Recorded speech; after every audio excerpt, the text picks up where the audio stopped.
off, I would just like to say thank you to one of our sponsors, Q Daddy's Cheesecakes. Q Daddy sponsored the inaugural. The best in the world. Get with it. Q Daddy's Cheesecakes. It's blood in the streets. But a couple of things to look for, the fundamentals. And this is right good for all my friends who are doing the football season that started right now in August. And people are looking at their teams and they're putting them in their brackets and what have you. Because you say, no, this team this year was all right. Last year was a good team. But this year they got a lot of new players. Seniors went on into the draft and what have you. And yep. So you might say they might be a little weaker this year, but another team's got some players, a lot of seniors stayed.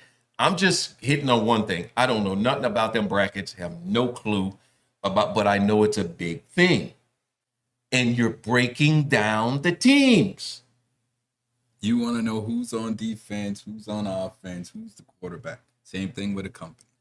Exactly. So if we can sit down as a people, because as they say, when folks was reading a lot of newspapers, some of my other friends was looking at the stock page. Some of the people that was riding the bus with me to school was looking at the sports page. Okay? You can take that sports page today and make some money because you got some analytical skills. It's one thing about us. We are a resilient people. We know how to make stuff out of about nothing and make something. And them other folk gonna come by it. So in your analytics, a couple of things to look for.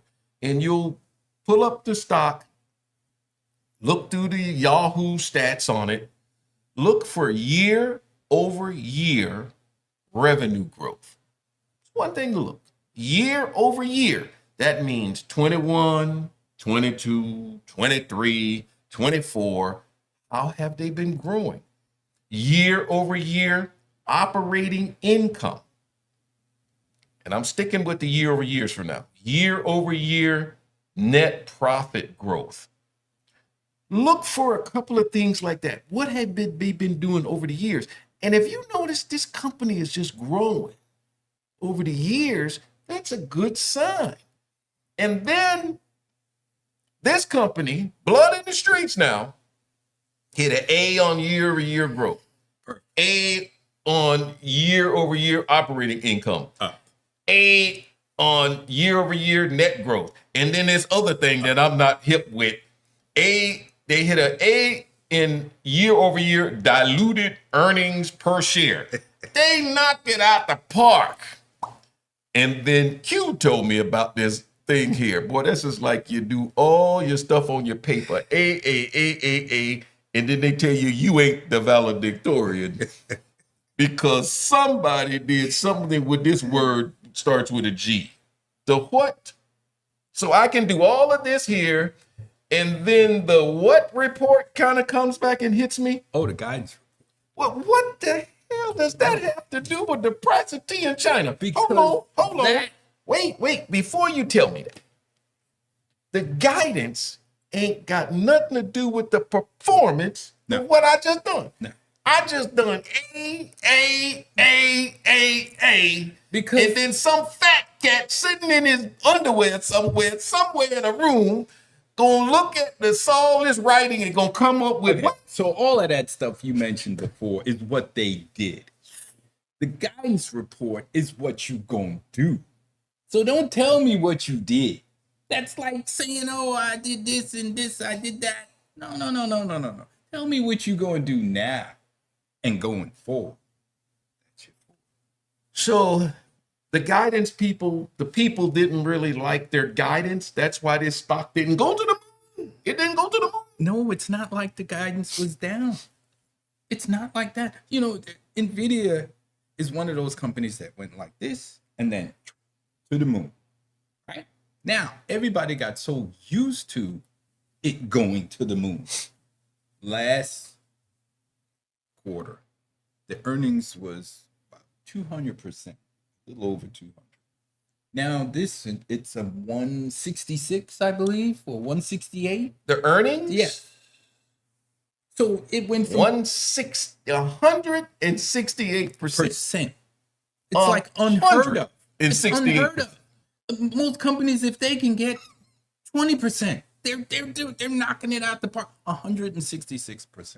So they've set the bar so high that if they don't even come even close to what they're usually doing, apparently it's not good enough. So this is an example, folks. You can't be too good too soon, too fast, apparently.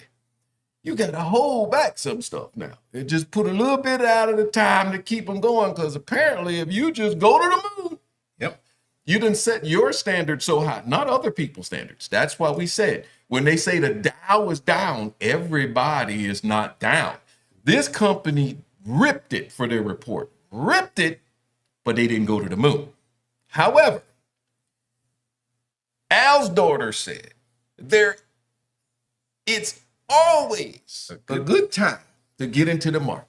Boy, I'm preaching that sermon up in here today for y'all to catch that today. Boy, that's my line today. That's the title. Because obviously NVIDIA is a company like no other.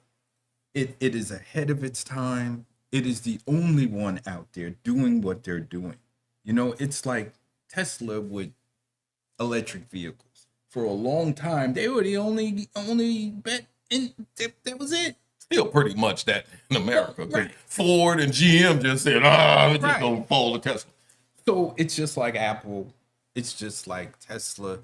When you create something that is the envy of everybody, and everybody wants to have an iPhone or an iWatch, that's the way it goes.